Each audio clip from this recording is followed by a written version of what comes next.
Hello mga brad and sis, kamusta po kayo? Tapos natin ma-assemble yung main engine injection valve natin mga brad. For this vlog po mga brad, hahataw naman tayo ulit. Titirahin naman natin yung main engine starting air valve natin mga brad. Tara, samahan niyo ako. Hello mga brad and sis, I'm Kuya Brown at ako yung makinistang Seaman and welcome to my channel. Yeah!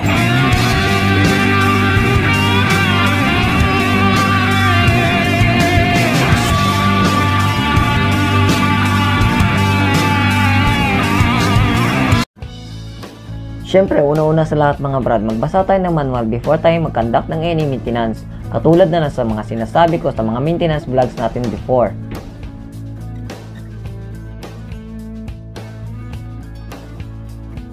At ngayon mga brad, tapos na tayo magbasa ng manual, babaklasin na natin yung main engine starting air valve natin mga brad. Ito na po, nilagay na natin siya sa dismounting table natin. Screw natin, ilagay natin yung stud bolt niya bago natin baklasin. Minarkingan din natin, yan po. At ngayon po, tatanggalin natin yung mga bolt nya. Yung isang bolt po mga brad, grease nipple po yan mga brad. Meron po siyang grease nipple. Diyan po, sinasaksak yung grease gun mga brad. Kapag kakargahan natin ng grasa, yung starting air natin mga brad. Yan po, may grease nipple siya. Yan.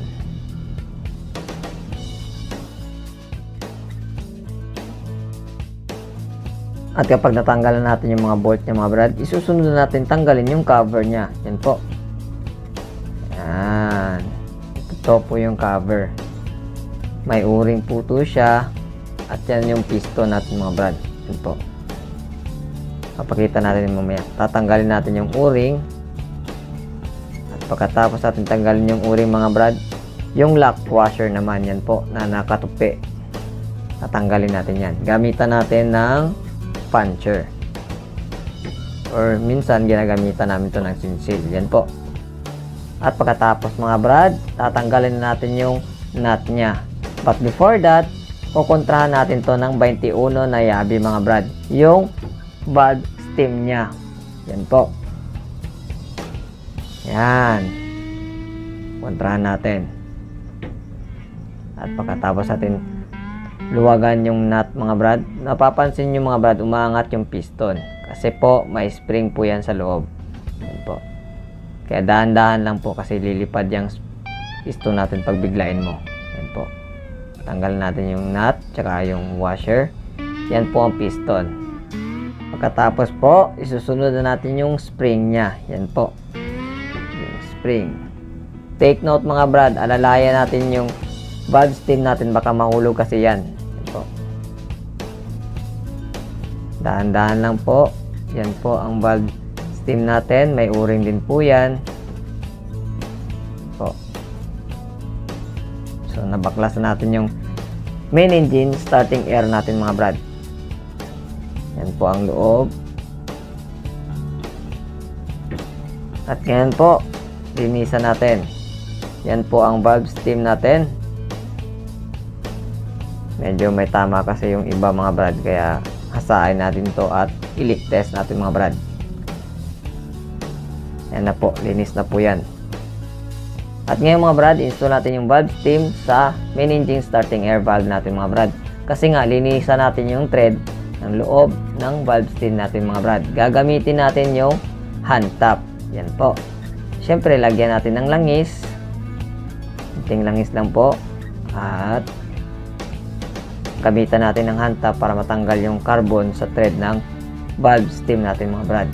At syempre dapat kontrahan natin itong mga brad. Yan po, kontrahan natin ng 21. Dahan-dahan lang po. Siguraduhin natin na nakakagat or nakakain or nakapasok yung hand tap natin mga brad ha. Kasi nga pag pilitin mo yan, masisira yung setting ng thread ng valve stem natin mga brad at mahihirapan na tayo doon. Yan po, okay na po yan. Linis na po yan. Tanggal na yung mga carbon sa thread nya. Yan po, hanginan natin. Yan po. At pagkatapos, install natin yung panghasa natin na special tools mga brad. Yan po, install natin mga brad. At lagyan natin ng bolt at nut, panghigpit mga brad. Siguraduhin natin na nakahigpit yung bolt mga brad. Para naman sa paghasa natin mga brad, pantay siya. Hindi siya babaliko at sakto yung kain ng valve stem natin mga brad. At sa valve guide, yan po. Kasi mano-mano yung paghasa mga brad sa valve stem at saka valve guide natin mga brad. Gagamitan natin to ng grinding compound number 320 mga brad. Hindi ko ginagamitan masyado to ng malalaki na or yung mga numero 50 mga brad, kasi nga baka malaki masyado yung kain, maliit lang tong valve stem at saka valve guide natin sa starting air natin mga brad. Kaya 320 lang ginagamit ko, yung manipis lang. At pagkatapos mga brad, ginagamitan at pinapasadahan ko rin siya ng metal polish mga brad. Depende naman sa diskarte nyo mga brad kung anong numero sa grinding compound ang gagamitin nyo. Depende din kasi yan sa gaano kalalim o gaano kalaki yung tama ng main engine starting air, valve stem at valve set nyo mga brad.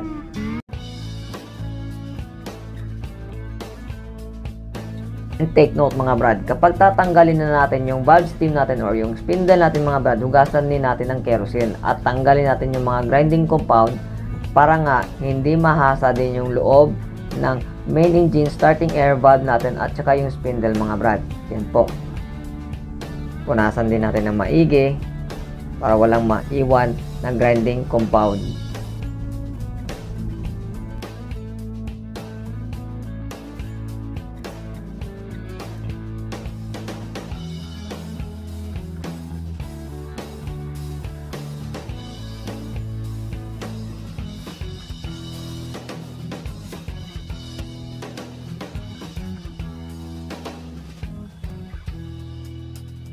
At kapag isasalpak na natin yung spindle natin mga brad, take note, lagyan din natin to ng langis para nga swabe yung pag-ikot ng spindle natin mga brad. At kapag malapit na tayo, hindi ko na siya masyadong dinidiin mga brad. Iniikot ko na lang yung grinding tools natin or yung spindle natin mga brad para nga hindi na masyado malaki yung kain. Yan po. Yan na lang po ang ginagawa ko para nga pang finishing na lang po yung paghasa natin sa spindle at saka valve set natin mga brad. Ang diskarte ko naman dito mga brad, yan po. Kapag mawala na yung itim-itim na yan mga brad, okay na yan para sa akin. Hindi ko na hinabol. Ang importante, pag leak test natin mga brad, hindi siya mag-leaking. Yan po. Gagamitan na natin ng metal polish. At hindi ko na to idinidiin mga brad. Kapag metal polish nang ginagamit ko, iniikot ko na lang siya para matanggalan na yung rumi-rumi at masetting siya ng maayos. Yan po.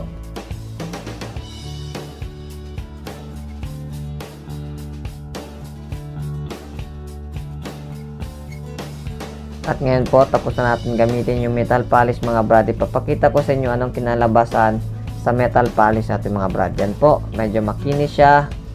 At guwapo po yung kinalabasan mga brad. At yung valve set natin, valve stem natin ito. Guwapo mga brad, makinis siya.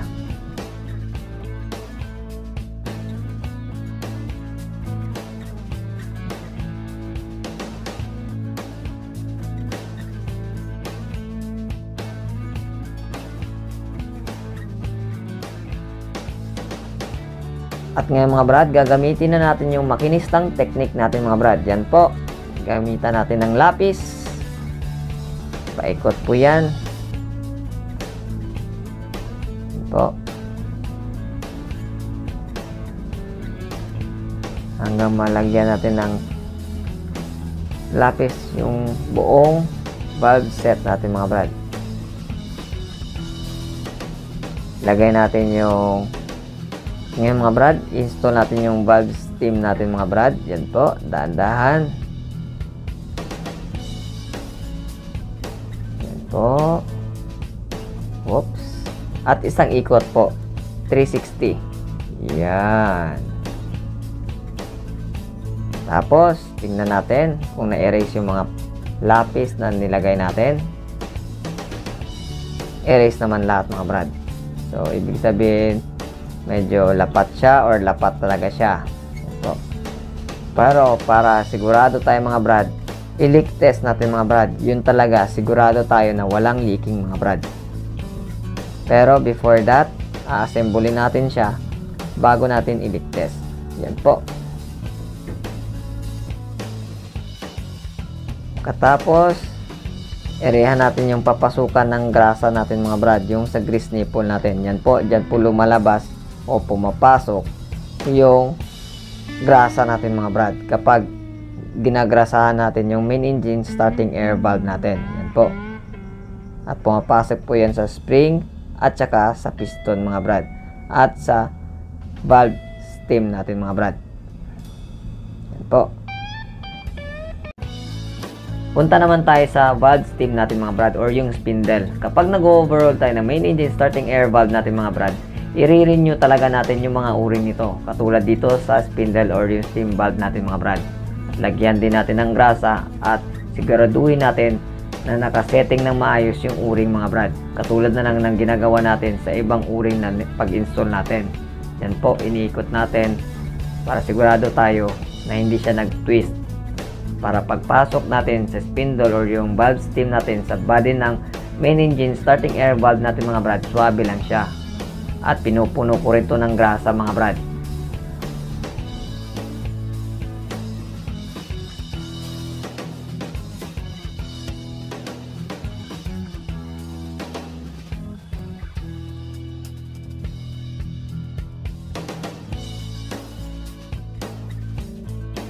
Pagkatapos, balik natin sa dismantling table, grasahan at i-renew natin yung o-ring. Yan po, puno po ng grasa. Pinupuno ko po siya ng grasa mga brad para sigurado tayo na kakapit yung valve stem natin sa main engine starting air valve natin mga brad. Para sigurado tayo na hindi mahulog yung valve stem natin mga brad, iwasan natin mangyayari yon. Punasan din natin yung labi ng main engine starting air valve natin mga brad, tanggalin natin yung grasa para sigurado tayo na walang daya pag leak test natin mamaya. At ngayon mga brad, na-install na natin yung valve stem natin mga brad. Ikutin natin yung dismantling table natin. Yan po, tanggalin natin yung bolt nya, kabilaan po yan. Tapos ikutin natin yung main engine starting air valve natin mga brad. Yan po.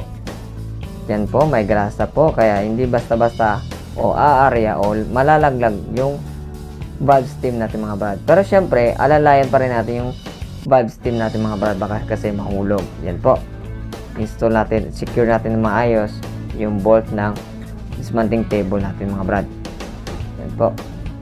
Ilagay natin yung spring na puno din ng grasa. Yan po.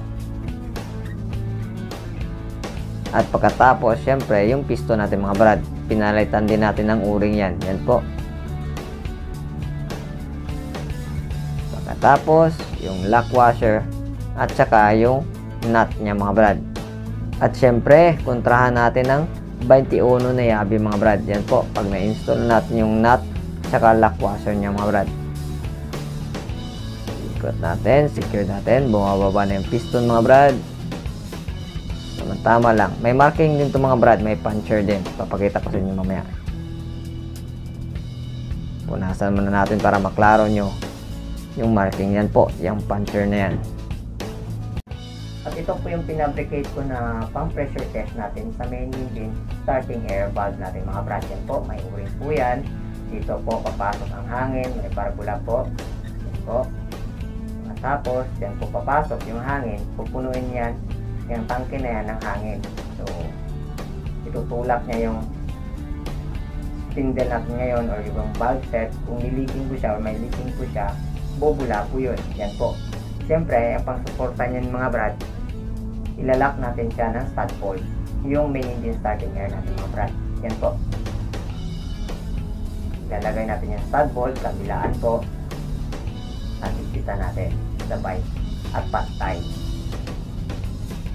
Ngayon po, ilagay na natin yung main engine starting air valve natin sa pump pressure test natin mga brad. Yan po.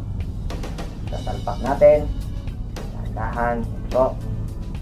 At install natin yung stud bolt. Yan po.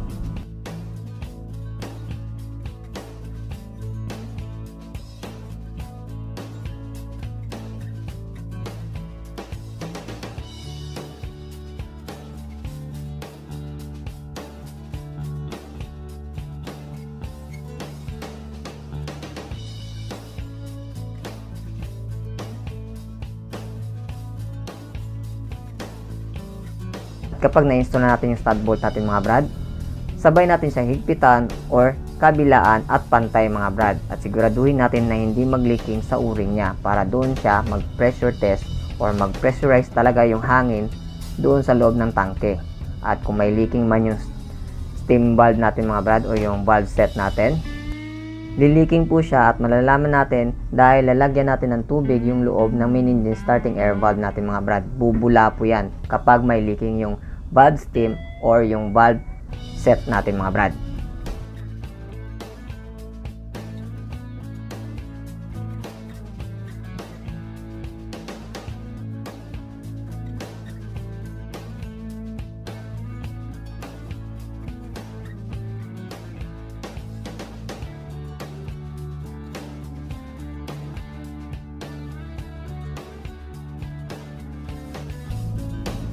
Tapos, lagay natin siya sa leak test natin mga brad. Yan po.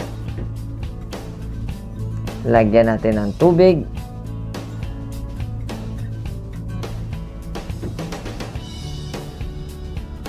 At lagyan natin ng hangin yung pang leak test natin mga brad. Pasensya na mga brad. Fabricated ko lang po yung pang leak test natin sa main engine starting air valve. Kasi hindi ko makita yung special tools na pang leak test sa main engine starting air valve natin mga brad. Yan po.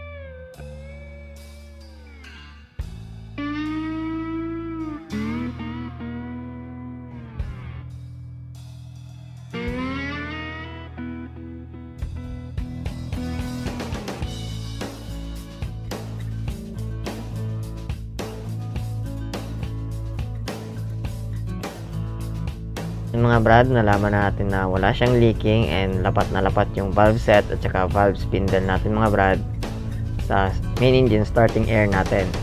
So, sasalpak na natin yung main engine starting air valve natin mga brad. Tara, samahan niyo ako. Ngayon mga brad, tanggalin natin yung bolt, collar, tsaka yung gasket niya mga brad. Nilagyan na din natin yan ng mga marking. Pagkatapos, tanggalin natin yung 4 na nut at i-jack po natin to. Yan po, stud bolt.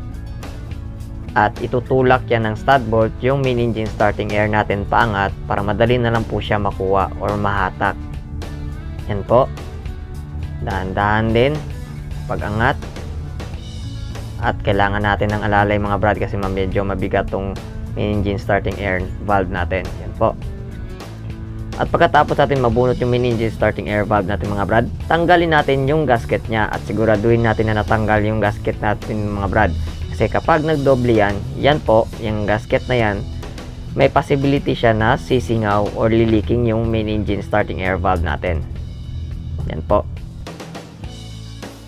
At ito po yung main engine starting air valve natin mga brad. Ito po yung luma na nabunot natin. Yan po. May mga carbon pa po siya. At ito po yung na-recondition natin na main engine starting air valve mga brad. Yung na-pressure test natin at nahasa natin. At syempre, i-renew natin ng o-ring at lagyan natin ng grasa. Yan po.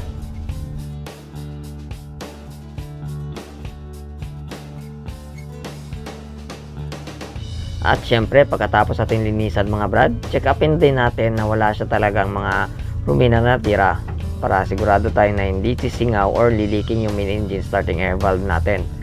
At pagkatapos, lagyan natin ng molikot. Yan po, para hindi po didikit yung gasket natin mga brad. At siguraduhin natin yung gasket natin mga brad. Yan po, naka-install po yan ng maayos. Yung lapat na lapat mga brad para nga hindi siya sisingaw. Lagyan natin ng molikot ulit. Yan po, sisetting natin at molikot. Yan po. Dinodouble check ko talaga itong mga brad na talagang lapat na lapat siya. Kaya tinutulak ko siya ng flat screw. Yan po. or copper tube.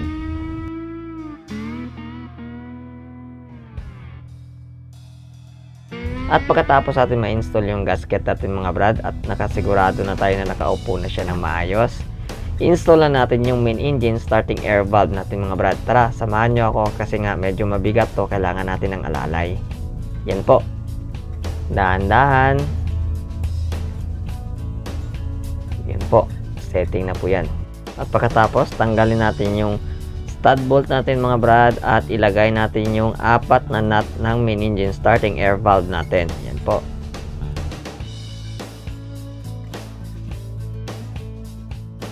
At pagkatapos, i-prepare na din natin yung torque range natin mga brad sa 122 Newton. Yan po, 120 po yan. 120 by 20 kasi yan mga brad. 60, 80, 100, 120. 0 po yan. So, 120. Dagdagan natin ng 2 or 2. Yan po, ikutin natin. Yan po. So, 122 na po siya. 2 plus 120 is 122. At syempre, pag nasetting na natin mga brad, i-lock natin yung torque range natin. Yan po. At pagka-lock, tingnan natin ulit. Yung setting niya is 122. Yan po, pwede na natin gamitin at higpitan yung 4 na bolt sa main engine starting air valve natin. At sa pag-higpit natin ito mga brad, pwede siyang gamitan ng torque range or yung tightening angle. Pero yung gagamitin natin dito, torque range po. So, ang setting natin is 122. Pag tightening angle po mga brad, 86 degrees po yun pag tightening natin mga brad. Ito po, ginamitan namin ng torque range kaya ang setting natin is 122 Newton. At pagkatapos natin mahigpitan yung 4 na nut natin mga brad, gamit yung torque range natin sa 122 Newton mga brad, or kung gagamitan natin ng tightening angle 86 degrees mga brad, pagkatapos natin mahigpitan yan, syempre install din natin yung bolt, collar at palagi natin surin yung gasket mga brad. Shoutout pala sa third engineer namin, si Rinaldo Cayago. Yan po, salamat brad. Install natin yung bolt, collar, at saka renew natin yung gasket mga brad. At yun yung mga brad sis, nag-assemble natin sa main engine starting air valve natin mga brad. At kung nagustuhan nyo itong vlog na to, give me a thumbs up and don't forget to like, comment, subscribe to my channel. Hit na din notification bell para update kayo sa mga vlogs, videos na i-upload natin sa channel na to. Follow na din yung Facebook page natin, Makinis ng Seaman mga brad. Walang pilitan to mga brad. Pakishare lang din ng vlog natin. And maghang salamat!